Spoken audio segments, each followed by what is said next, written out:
Alrighty, so we're going to be doing another Think Aloud. This should be part 6.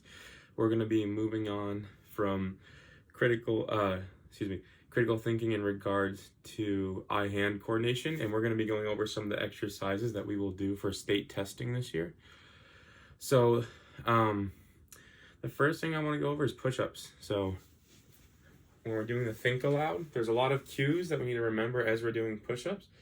That can be the difference between you passing the push-up test and not passing. It's very important. It's the difference between you doing a proper push-up and doing an improper push-up. So, let's start out. First thing we do, put our hands a little bit further than shoulder distance apart. And then we go up onto our toes. And our back should be completely flat. One issue that we get a lot when we do these is people's backs are not flat like this. They're bent up in the air, or they sag down too much like this. So make sure you want to be flat.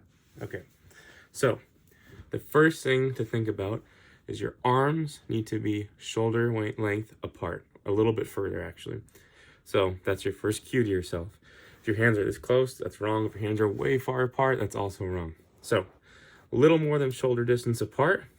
Next thing I want you to think about or say to yourself is lift up onto your toes, straight back, and down and up.